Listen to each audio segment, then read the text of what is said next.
तोय महला पांचवा। कर्म धर्म पाखंड जो देश,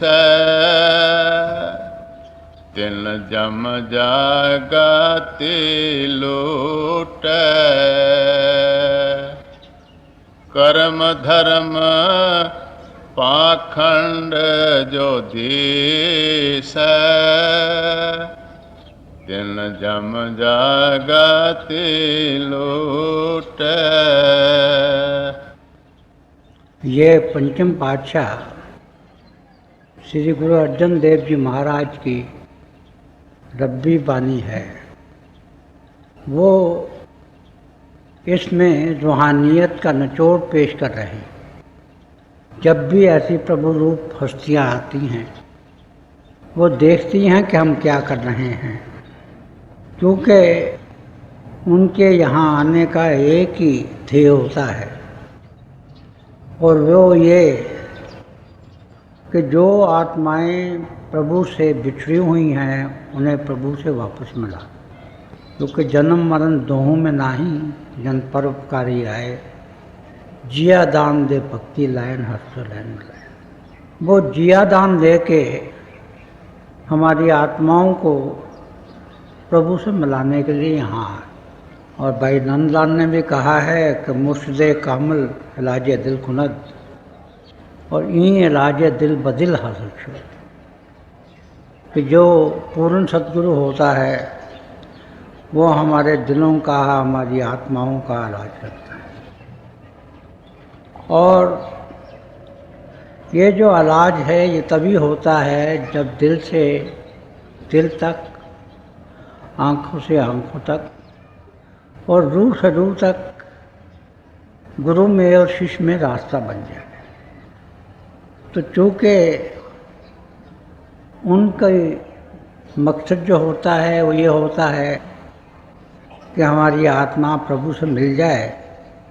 वो देखते हैं कि हम क्या करते हैं, हम में क्या कमी है, वो कौन सी रुकावट है जो हमारे और प्रभु के दरमियान है।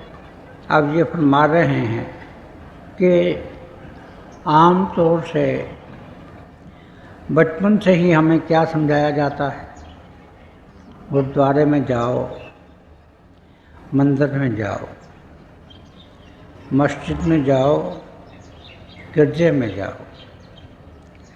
वहाँ जितनी भी रस्में हैं अपने अपने मज़हब के लिहाज से, उन सब रस्मों को पूरा करो, और जो भी अपना ग्रंथ है, जो भी तब्बी ग्रंथ है, उसका पाठ करो। अब वो ये बता रहे हैं कि भाई अगर आप मुक्ति चाहते हो तो ये जो बाहर की चीज़ें हैं, जो एक्सोटेरिक नॉलेज है, उससे प्रभु नहीं मिल सकता। हम पाठ करते हैं, पूजा करते हैं, व्रत रखते हैं, रोज़ा रखते हैं, दान देते हैं, ज़कात देते हैं, और बाकी जितनी भी रस्में हैं हम सारी की शादी करते हैं, परिक्रमा करते हैं। हम सूर्य को पानी जाँव से देते हैं, और हर 4 किस्म के जो बाहरी कर्म हैं वो सब करते हैं। मगर वो बड़ी बेखौफी से ये बयान कर रहे हैं कि ये जितनी चीज़ें हैं इनकी अपनी तो कीमत है कि ये रूहानियत का शौक़ पैदा करते हैं, मगर असल में ये सब पाखंड हैं। अब पाखंड हम सब जानते हैं इसके मानी कि जो हमारा मकसद है, जो हमारा मुद्दा है, पाखंड, उसके रास्ते में जो चीज़ भी हायल होती है वो पाखंड है। और हम रोज़ देखते हैं कि हमारी ज़िंदगी में बहुत बड़ा कैमोफ्लेज है। हम अपने आप को अपनी सही हालत में पेश नहीं करना चाहते। मैं कितना भी बड़ा गुनाहगार हूँ, मगर मैं यही चाहूँगा कि लोग ये समझे कि मैं बड़ा पाक हूँ, पाकीज़ा हूँ, मेरा जीवन बड़ा पवित्र है, सच्चा सच्चा। इसी तरह से दुनिया के हर काम में बच्चे से भी हम बात करते हैं तो कई दफ़ा हम झूठ बोल जाते हैं, और बच्चा हमें पकड़ लेता है, और जब वो ये देखता है कि हम 2-4 झूठ बोलते हैं तो हमारी इज्जत करनी बंद कर देते। दुनिया में देख लीजिए, हम मुख्तलिफ स्टेजों में जाते हैं, और जिस स्टेज में जाते हैं उसी के मुताबिक हम अपना व्याख्यान करते हैं, लेक्चर करते हैं। सोसाइटी में हम हैं तो हम और हैं, सोशल लाइफ में हम अपने आप को और रखाते हैं, और इसी तरह से अपनी जो घरेलू लाइफ है उसमें हम अपना जो किरदार है वो मुख्तलिफ होता है। और इसलिए ये कहा गया है कि we have many faces and we put them on according to the circumstance. हमारे पास शेर का भी चेहरा है, बंदर का भी चेहरा है। जब चाहते हैं शेर का चेहरा लगा लेते हैं, जब चाहते हैं बंदर का लगा लेते हैं, जब चाहते हैं हम जयकाल का चेहरा लगा लेते हैं।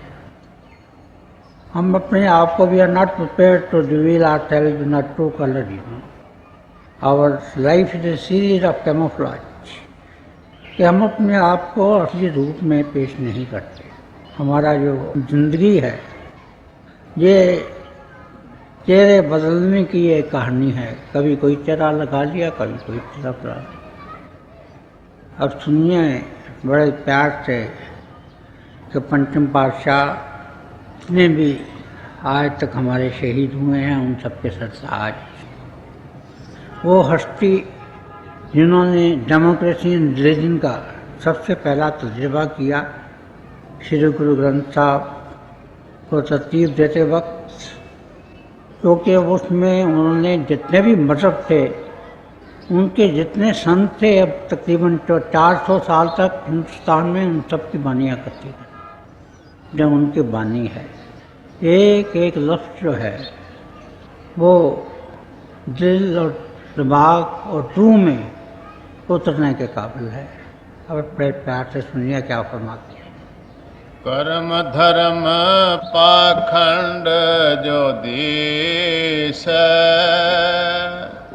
तिन जम जागते लूट। अब ये शब्द इस्तेमाल कर रहे हैं कर्म और धर्म। अब कर्म क्या होता है? जो एक इंडिविजुअल का एक्शन है, जो व्यक्तिगत काम हम करते हैं वो तो है कर्म, और जो हम कलेक्टिव काम करते हैं, सब मिलके काम करते हैं, वो है धर्म। मगर कर्म और धर्म दोनों एक्सोटेरिक हैं, ये बाहर की चीज़ें हैं, ये अंतर की रूहानी जो बख्शिश है वो नहीं। अब कहते हैं कि हम सब मिलके इतने माबूदगाहें बनाते हैं, गुरुद्वारे बनाते हैं, मंदिर बनाते हैं, मस्जिदें बनाते हैं, ये सब मुबारक है। हम सब ग्रंथों का मुतालिया करते हैं, वो भी मुबारक है। मगर जो प्रभु के दीवाने होते हैं वो कहते हैं भाई ये तो सब ठीक है, मगर जो हमारी गर्ज है वो ये है कि इसमें जो सच्चाई बयान की गई है, जिस नेमत का इन ग्रंथों में जिक्र किया गया है, हमें तो वो नेमत चाहिए। हमें तो वही खूबियाँ चाहिए, वही अपना तजुर्बा चाहिए कि जिसके मुतल्लिक़ हमारे ग्रंथ के ग्रंथ पढ़े हुए। तो यही कहते हैं कि हम सब कर्मों और धर्मों में फंसे हुए हैं, हम अपराविद्या में फंसे हुए हैं। अपराविद्या के जितने साधन हैं वो एक बेस तो हमारा बनाते हैं, एथिकल लाइफ का, सदाचारी जीवन का एक बेस तो बनाते हैं, मगर अंतर में जिसके हम तलक कुर्बानी कहती है, शुद्ध और जोत, उसका हमें तजुर्बा नहीं देते। तब यही फरमा रहे हैं कि बाहर के जितने भी रस्म व रिवाज हैं, पढ़ना है, जितने भी अपरा विद्या के साधन हैं, उनसे हमारी ज़िंदगी का जो सबसे बड़ा ध्येय है, अपने आप को जानना और प्रभु को पाना, ये पूरा नहीं होता।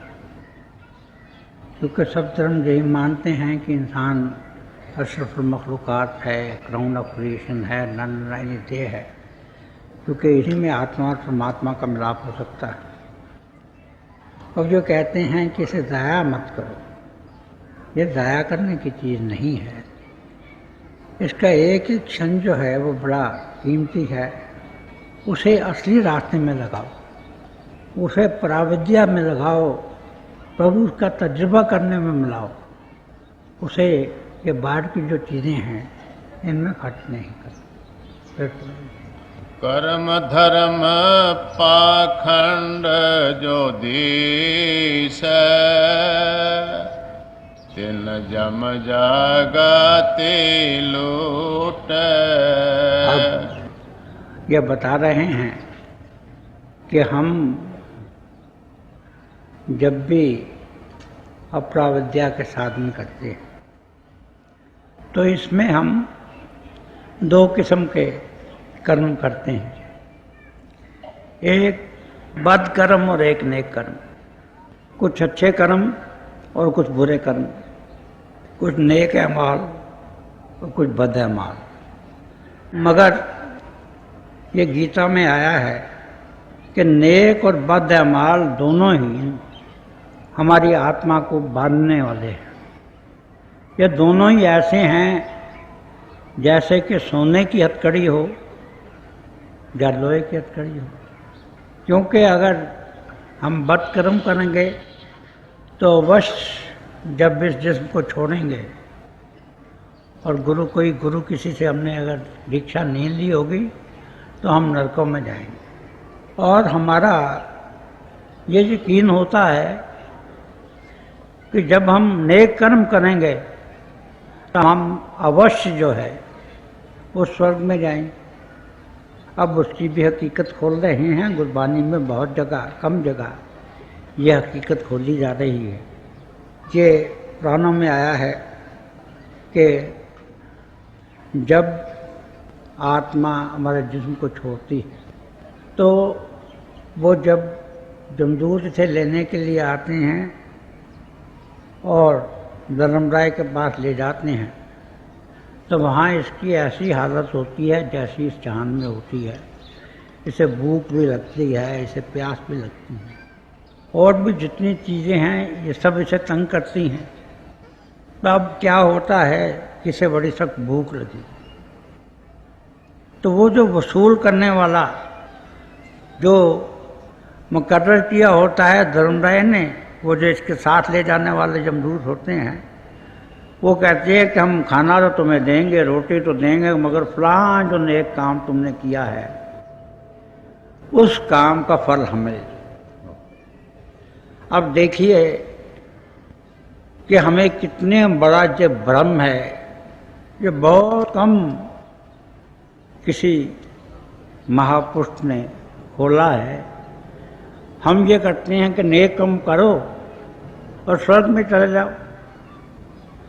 अब हमें यह पता नहीं है कि हम जो नेक काम करेंगे वो भी रास्ते में डाकू हैं जो लूट लेंगे। तो वो यही बताया गया है पुराणों में कि जब हम अपनी जग के बाद, मृत्यु के बाद जाते हैं तो जो जमदूत हैं ये अपना टैक्स वसूल करते हैं हमसे। अब हमें बड़ी सख्त प्यास लगी, तड़पते हैं प्यास से, वो कहते हैं कि फलां जो ने एक काम किया था उसका हमें ले लो, इसके बदले हम देंगे पानी। अब मटला क्या ना करता, वो भी हम दे देते हैं। इसी तरह से गर्मी लगती है, सर्दी लगती है, और उसका नतीजा ये होता है कि जब तक हम धर्मराय के पास पहुंचते हैं, हमने जो नेक काम किए होते हैं उसका भी फल हम दे चुके होते हैं वो। और ये जो हमारा ख्वाब है, ये वहम है, ये एक जो गुमान है, ये गलत जो तसव्वुर है हमारा कि हम अगर इस दुनिया में नेक काम करेंगे तो हम स्वर्ग में पहुंच जाएंगे, इसका हमने जो आईना बना रखा है वो चकनाचूर हो जाता है। ये बता रहे हैं भाई देखो, अमलों की तरफ बाहरी जो अमल हैं, अमलों से इनकी मुराद बाहरी जो अमल हैं, जो अपरा विद्या के साधन हैं, उन पे भरोसा नहीं करो। वो काफ़ी नहीं है हमें मुक्ति देने के लिए। और ये जो हम सोचते हैं कि हम स्वर्ग में चले जाएंगे, इसके लिए भी कोई हमें श्योरिटी नहीं है, क्योंकि हमारे जो अच्छे कर्म हैं वो रास्ते में जो वसूल लेने वाले होते हैं वो अपनी वसूली कर लेते हैं। और जब हम धर्मराय के सामने पहुंचते हैं तो हमारे बदकर्म जो उनकी खाते में लिखे होते हैं वो लिखे ही होते हैं। जो नेक कर्म होते हैं उनमें से बहुत से स्क्रैच हो जाते हैं, क्योंकि रास्ते में हम उनका फल लेते हैं। और क्या नतीजा होता है, वहाँ भी हमें दुख मिलता है। और ये जो हम नेक काम करते हैं ये भी हमें पूरा फायदा नहीं बचा। तो इसलिए कहते हैं कि ये कर्म चाहे वो नेक है चाहे वो बद है, जैसा कि महाराज कृष्ण ने फरमाया है, वो दोनों ही हमारे बांधने के लिए एक सी जंजीर है। देखिए बड़े प्यार से समझा रहे हैं कि आपने अगर प्रभु को पाना है तो आप किसी महापुरुष के चरणों में जाइए जो आपको अपर विद्या से प्राविद्या की तरफ ले चले, असत्य से सत्य की तरफ ले चले, अंधेरे से रोशनी की तरफ ले चले। कितनी खूबसूरती से और कितने थोड़े से लफ्ज़ों में कितनी बड़ी हकीकत बयान कर दी है। ऐसी हकीकत कि जिसमें हम सब फंसे हुए हैं। कहीं जाइए, किसी समाज में जाइए, कहेंगे भाई नेक काम करो, नेक काम से आपकी मुक्ति हो जाएगी। अब किस हकीकत को किस अच्छे अंदाज से, अछूते अंदाज से पेश कर रहे हैं कि ये जो कर्म हैं इनसे मुक्ति नहीं। मुक्ति होगी तो वो नाम से होगी जो किसी वर्ड मेड फ्लैश, किसी जीते जागते प्रभु की देन। फिर पर कर्म धर्म पाखंड जो देश, तिन जम जागते लूट, निर्वाण कीर्तन गाओ करते का, निमख सिमरत जेत छूट। अब ये बताते हैं कि जब ऐसी हालत है तो हमारे लिए क्या कोई निजात का रास्ता भी है, मुक्ति का रास्ता भी है? तो उसका खुद ही जवाब देते हैं कि आप निर्वाण कीर्तन करो। अब हमारे हजूर पुरनूत संत कृपाल सिंह जी महाराज फरमाया करते थे कि हर बानी में, हर पुस्तक में जो इस्तिलाहात दी जाती हैं उनके माने दिया जाता है। अब ये कहते हैं कीर्तन, कीर्तन के मानी है श्रुति। बाहर का कीर्तन भी मुबारक है, क्यों? क्योंकि हमें ये बाहर का जो कीर्तन है ये शौक़ पैदा करता है कि हम अंतर का कीर्तन दें। गुरबानी में एक सच्चे सिख की तारीफ की हुई है कि सच्चा सिख वो है जो सुबह अमृत वेले उठे, नाम को ध्याए तो यही जो उसे नाम को ध्याना कहा है, वही बात अब सच्चे बादशाह में बता रहे कि हम बाहर का कीर्तन करें, ग्रंथों को पढ़ें, क्योंकि उनसे शौक पैदा होता है। अब जितना भी ग्रंथों में जो भी बयान किया गया है, ये प्रभु की तारीफ की गई है। प्रभु जब इंसानी जामे में आता है, सतगुरु के फार्म में, उसकी तारीफ की गई है और नाम की तारीफ की गई है, जिसके जरिए से हमें मुक्ति मिलती है हमेशा। अब अपना अपना अंदाज है।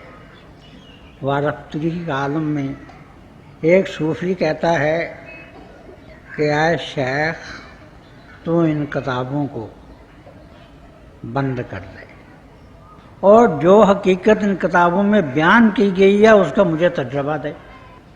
इसी तरह से हज़रत बुल्ले शाह के जीवन का एक वाक़या है कि वो जब अनायत शाह के पास पहुँचे और उन्हें दौलत मिली अंदरूनी, और जब उन्होंने जिंदा जावेद हस्ती की तारीफ़ करनी शुरू की तो उनके शहर के जितने भी मौलाना थे, कादी थे, वो सब इकट्ठे होकर उनके पास आए ताकि उन्हें समझा सकें, बुझा सकें।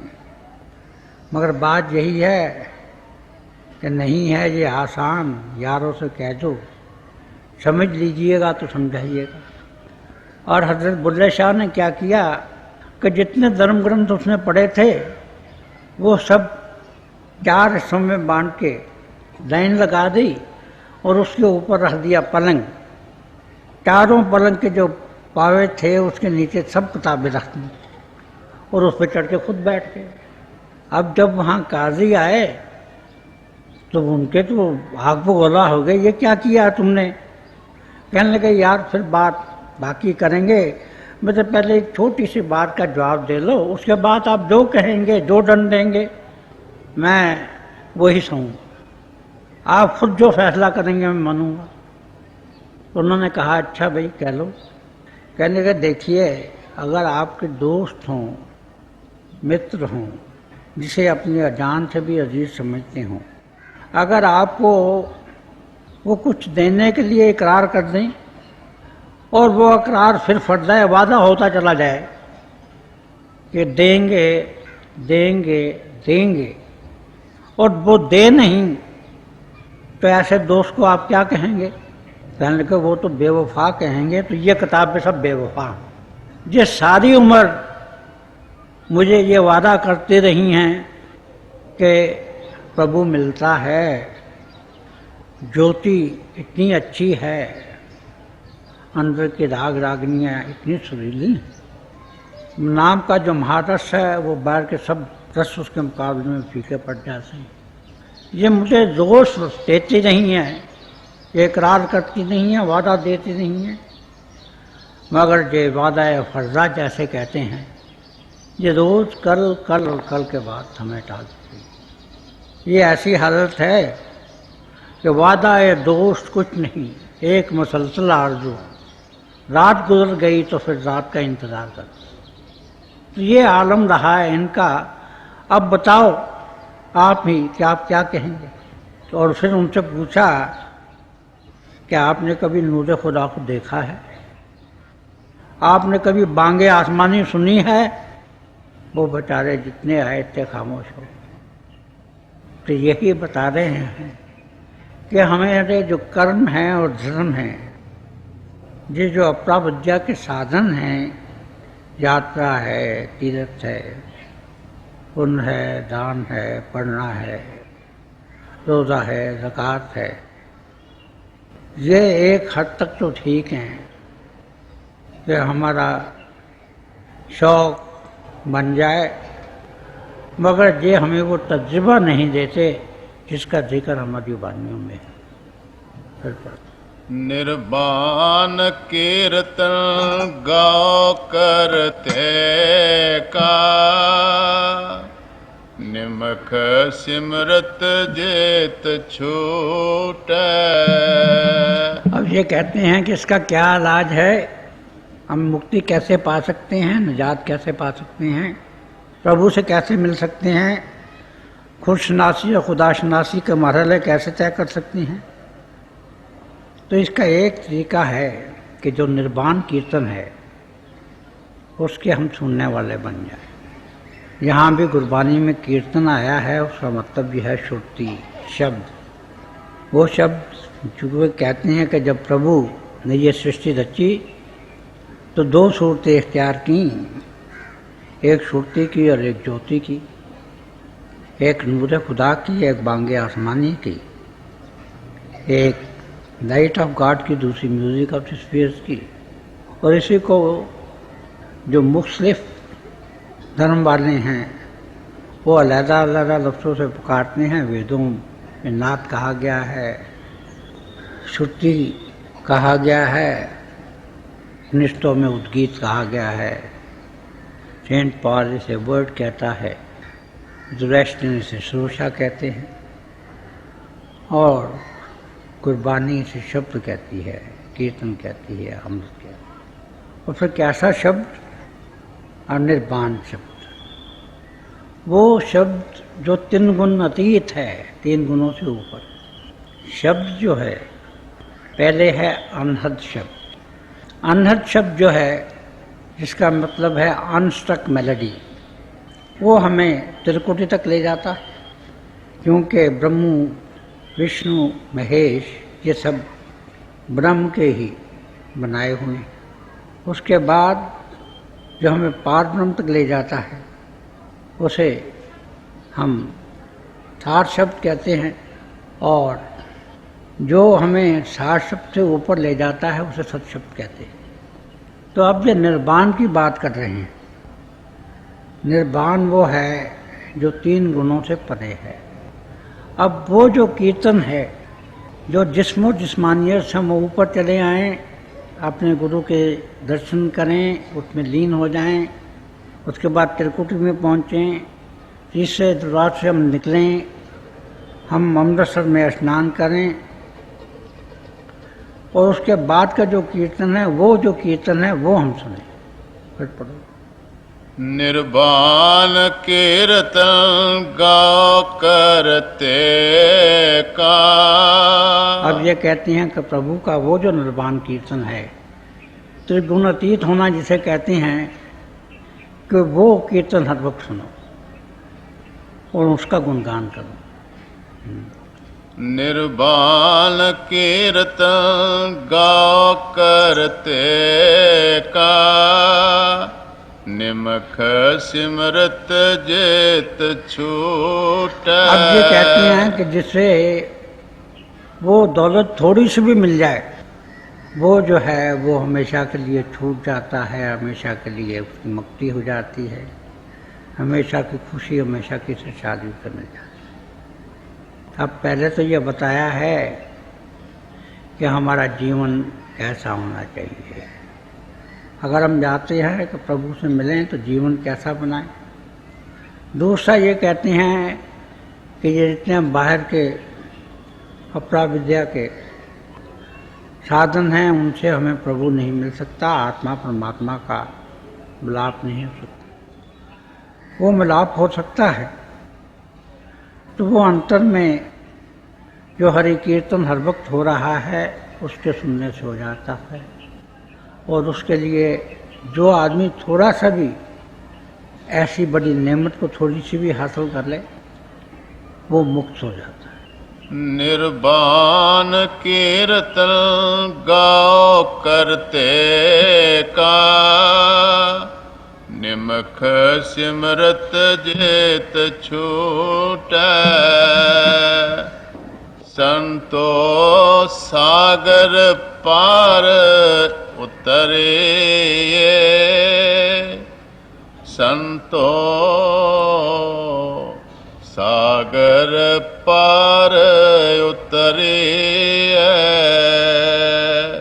अब आलानान वो कहते हैं, बड़े जोर से फरमा रहे हैं कि अगर आप मुक्ति चाहते हैं, अगर आप प्रभु से एकमिक होना चाहते हैं, तो किसी सतगुरु के चरणों में पहुंचो, किसी मुर्शिद कामिल के चरणों में, और उसकी देन से ही आप मुक्त हो सकते हैं।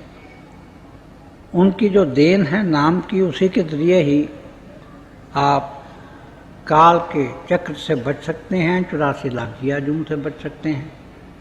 और धर्मराय के पास फिर आपका लेखा नहीं रहता, क्योंकि जब गुरु नाम देता है तो जो लेखा है हमारे अमाल का, वो गुरु के पास आ जाता है। वैसे हमारे मुसलमान भाई कहते हैं कि हर वक्त हमारे कंधों पे एक एक फरिश्ता बैठा है।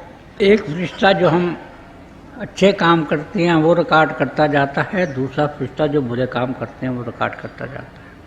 और अच्छे कामों का हमने हशर देख लिया। अगर सतगुरु की छतरत है और नहीं है तो वो रास्ते में जो जमदूत आते हैं वही हमको लूट लेते हैं, जो हमने अच्छे काम किया वो। मगर जिसको नाम की दौलत मिलती है उसका ना तो संबंध रहता है धर्मराय से, ना उसका संबंध रहता है यमदूत से। वो तो प्रभु से उसका वास्ता होता है, और प्रभु पहले जिस्म और जिस्मानियत से ऊपर ले आता है, जीते जी मरने की विद्या सिखाता है, ज्योति और श्रुति का तजुर्बा देता है, डायरेक्ट लिंक देता है, और फिर अंतर में ले जाकर तारा चांद और सूर्य से गुजर कर गुरु के दर्शन कराता है और अनहद शब्द सुनाता है। उसके बाद फिर 60 शब्द सुनाता है, फिर 60 शब्द सुनाता है, और आखिर में हमारी आत्मा प्रभु में लीन प्राप्त। संतो सागर पार उतरे, संतो सागर पार उतरे। ये जो सागर है दुनिया का, वो सागर जिसमें जैसा कि ख्वाजा हाफिज ने कहा है, अंधेरी रात है, तूफान बरपा है, कश्ती डगमगा रही है, रास्ते में चट्टानें हैं, रास्ते में बड़े बड़े मगरमच्छ हैं और समुंदर के जानवर हैं। किनारा हमें दिखाई नहीं देता, हम क्या करें, हमें कुछ पता नहीं चलता। और इसी का जवाब भाई नंदलाल गोया ने किया है कि अगर समंदर में तूफान है तो तुझे क्या, अगर वहाँ गर्दाब हैं, घुम्मन फेरी जिसे कहते हैं, तो उससे तेरा क्या तल्लक है। अगर अंधेरी रात है तो तेरे लिए बेमानी है। अगर मगरमच्छ हैं तो तू क्यों डरता है।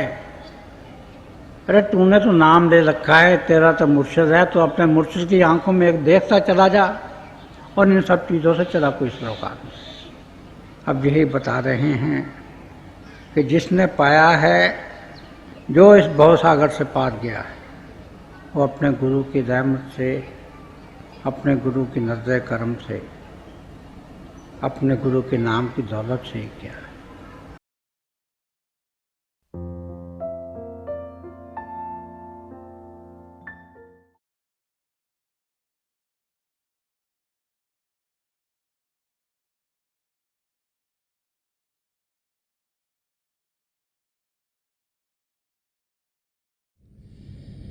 प्यारे भाई और बहनों,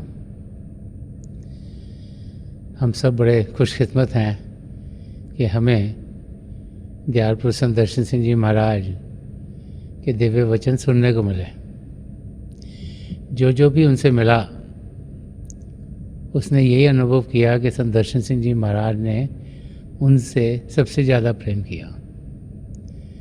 वो बार बार समझाते थे कि प्रभु प्रेम के महासागर हैं, हमारी आत्मा उनका अंश होने के नाते प्रेम से भरपूर है, और प्रभु के प्रेम के ज़रिए ही हम अपनी आत्मा का मिलाप परमात्मा से करवा सकते हैं। तो प्रभु का प्रेम हम सबके भीतर चल रहा है, शब्द के ज़रिए हम उसके साथ जुड़ते हैं। शब्द जिसके दो रूप हैं, ज्योति और श्रुति। तो थोड़ी देर के लिए आप सब प्रभु की ज्योत के दर्शन के लिए बैठ जाइएगा। आप जहाँ भी बैठे आराम से बैठेगा, अपनी आंखें बंद कर लीजिएगा और जो आपके आई बॉल्स हैं, आंखों के डले सीधे सामने होने चाहिए, जैसे कि आप 8 या 10 इंच अपने सामने फोकस हों। आंखें बंद करते ही वो भाई बहन जिन्हें नाम की देन मिली आप सिमरन कीजिएगा, और जो भाई बहन यहाँ नए हैं वो पिता परमेश्वर के किसी भी नाम का जाप कर सकते हैं। जाप मन ही मन करना है, ऊंचा नहीं दोहराना। आपके सामने रोशनी के चिन्ह दिखेंगे, बड़े ध्यान से जो भी नज़ारे दिखते हैं उसे ध्यान से देखिएगा, और आप देखेंगे कि दिन ब दिन जैसे जैसे आप अभ्यास करते चल जाएंगे, आपको अंदर में प्रभु की ज्योति, आसमान, सितारे, चंद्रमा, सूर्य और बहुत से नज़ारे देखने को मिलेंगे। जब हम इन नज़ारों को देखते हैं तो हमें शांति मिलती है, प्रभु के प्रेम का अनुभव होता है, और हम अपनी मंजिल की ओर बढ़ना शुरू कर देते हैं। थोड़ी देर में मैं आपको इस अभ्यास से उठाऊंगा, और मेरी शुभकामनाएं आप सबके साथ हैं।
छोड़ दीजिए जी, प्लीज़ लीव ऑफ।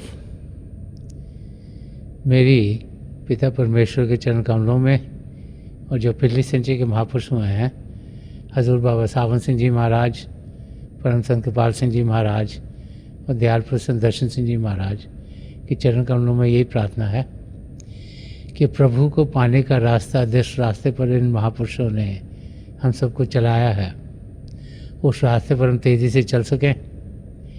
इन महापुरुषों की दया कृपा हम सब पर बनी रहे ताकि हम अपनी मंजिल को बहुत ही जल्दी पा लें।